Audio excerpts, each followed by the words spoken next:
Hey friends, welcome to 2025. Today is January 1st. So, with that, some of you have heard me talk about this, but I am jumping off to doing one video a day for the first 100 days of 2025. So, this is the first video, and the topic I want to jump into is I have a bone to pick. So, let me tell you what my beef is. So, early getting into this industry, the biggest thing that the biggest thing that everyone said was, start using marketing like We Buy Houses to find motivated sellers as a real estate investor, right? And I remember seeing all those We Buy Houses signs, out of the red lights and all around town.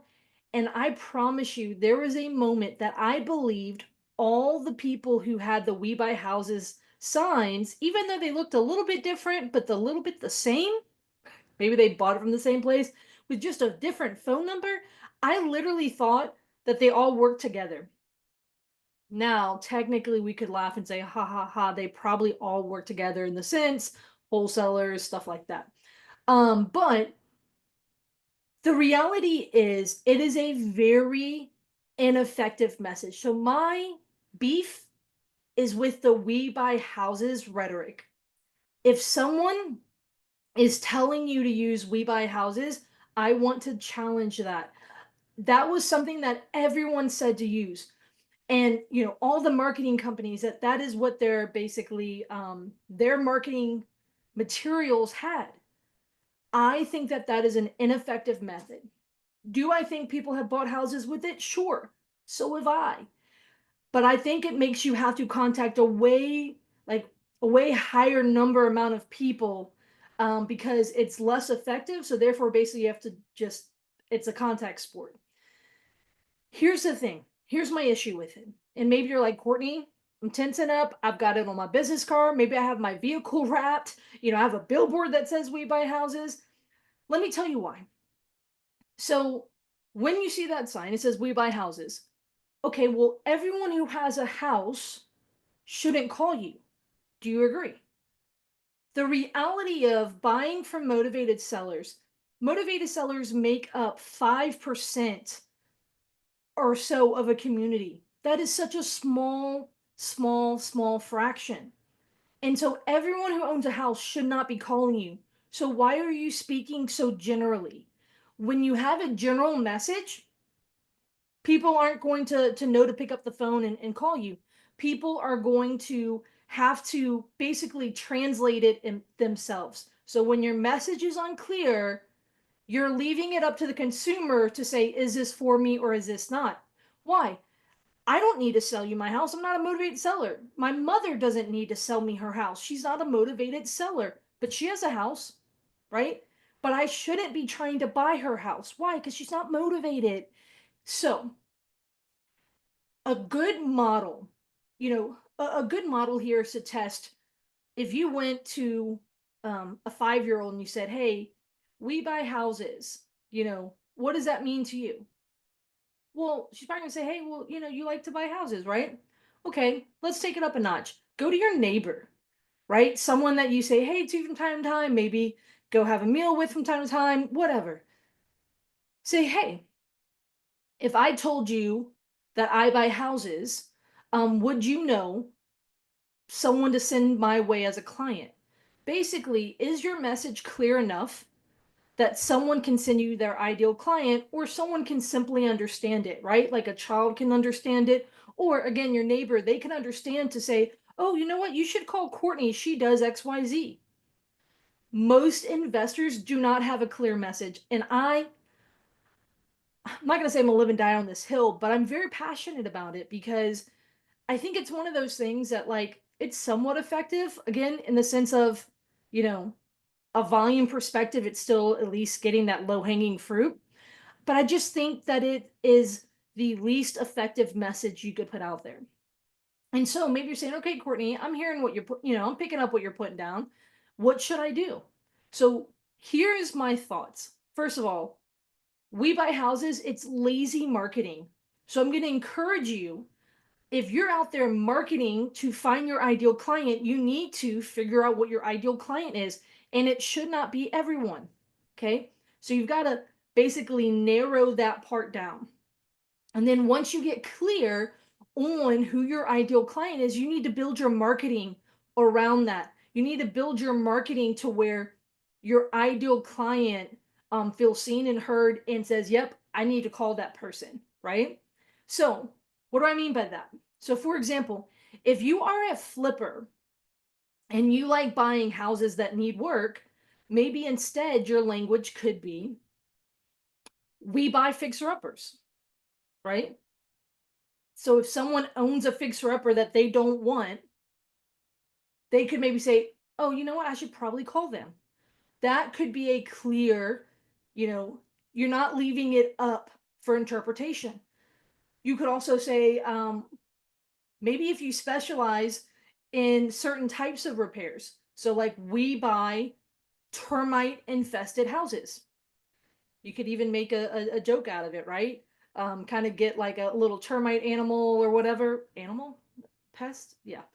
So, something like that. You could do, I have a friend in Florida. I have two friends actually in Florida who they buy sinkhole houses. Don't ask me to explain to you what a sinkhole is. Uh, the entire city of New Orleans feels like a sinkhole. But I don't know what a sinkhole house is other than they've explained that like you have to do all this engineering things. And anyway, a lot of investors don't touch it, but in their area, they like to specialize in it. So what do? They market and they say, we buy sinkhole houses. Is that not a clear message? Could your neighbor not say, yeah, absolutely. If I know someone with a sinkhole that wants to get rid of their house, I would tell you, hey, you need to call this person, right? Another one is, and I love this because a lot of the things that I'm saying here is the stuff that people shy away from. And so, especially if you're not afraid of this, go ahead. It's like throwing elbows and like moving the competition out of the way, and really separating yourself. You could say, we buy messed up foundation houses. I don't know if there's a clearer way you can say, you could say, we buy cracked foundations. We buy unsettled houses. I don't know what the message there, but you could play with the words, right? Maybe do a house in the photo that's, kind of wonky and maybe has like a little crack going up it. I mean, I live in New Orleans again, a sinking. If you don't know, New Orleans is sinking. Um, and so we have a lot of foundation issues. Just today, fun fact, you guys, I had a video on Facebook so today is January 1st. I posted it December 28th. So just a few days ago, I was walking houses. I think this is from when I walked houses like 3 weeks ago. And so I took this video and it was saved in my phone and I went to go and I post about it basically later on. Guys, it was less than I feel like a 30-second video, maybe less than 20-second video. I was walking houses and this house, um, major foundation, like literally brick on slab. I think the slab was cracked. But when I was starting to feel that, like walking through the house, I was feeling that it was not even. I went ahead and I tested one of the doors to a closet, and sure enough, that closet wouldn't open. It basically got stuck as I'm like trying to open it over the tile. And anyways, I shared this video, and for the first time ever, I hit the milestone of a piece of content hitting over 1 million views. I'm not chasing that, but it was just a cool milestone to hit. By the way, I've had the Brads and the Chads and the Kevins in the comment section all day long, just being like, take the door off, just, cut off the bottom, you'll be fine. I'm like, yeah, just, forget the rest of the house that's broken, But anyway, so nonetheless, maybe you're like, hey, I don't mind buying those houses. Then market that, right? That's a very clear message. People would know when to contact you. Maybe you can handle gutted houses. So we buy gutted houses. You could also say we buy fire damaged houses, right? And hell, you could do that. And then every time you see a fire damaged house, you can leave, something on the door, right? Um, if there's still a door, I don't know, something like that, right? Okay, well, what if you're like a landlord? You could say we buy rentals, little less like it's clear, but kind of still a little vague, but maybe it could work. You could say we help landlords retire. That's one of my favorite things to do. That's got me a ton of creative financing deals over the years, is helping other landlords retire. They generally have a tax issue. Pro tip, that's another video for another day. Or let's kind of just take it further, especially if you specialize. We buy unwanted land. We buy landlocked land. We buy, you could say, we stop foreclosures. We buy, you could say something like, um, you could get really creative with it. I think I'm kind of rolling out of ideas here. Those were the ones that I thought about beforehand, but guys, that's just things to think about, right? So, um, ultimately, do you understand what I'm saying here? That we buy houses is not a clear message. So I am going to implore you, my friends, to have a clearer message. Okay. Now, I'm excited to spend the next 100 days with you every single day, dropping a 10, 25-minute video and really deep diving a topic with the hope here that I can be an ally to you here in 2025. And, I'm cheering for you. Today, I'm from New Orleans, guys. Today, with the terrorist attack this morning in New Orleans, waking up to that, it's been a tough day, but that's not going to dim the light here on the fact that I am very much looking forward to 2025. I am very much, you know, locked in and focused and saying, "Hey, one of the biggest goals I have in 2025 is about helping other folks." And so, look, make sure, if you haven't already, like and subscribe, whether you listen to us on your podcast platforms or on YouTube, because these videos are going to be coming out every single day. And I'd love to hear your thoughts on them, right? Look, I can keep making these videos, but it really helps when I hear, if this something helped you, if something, maybe you say, "Hey, Courtney, I have an idea, you know, someone should say this for their," or, "Hey, this is a marketing tip that I use, like we buy, XYZ," right?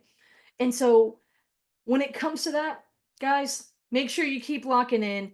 I'm looking forward to bringing you some more content tomorrow, and I'm cheering you on in 2025. Happy New Year, my friends.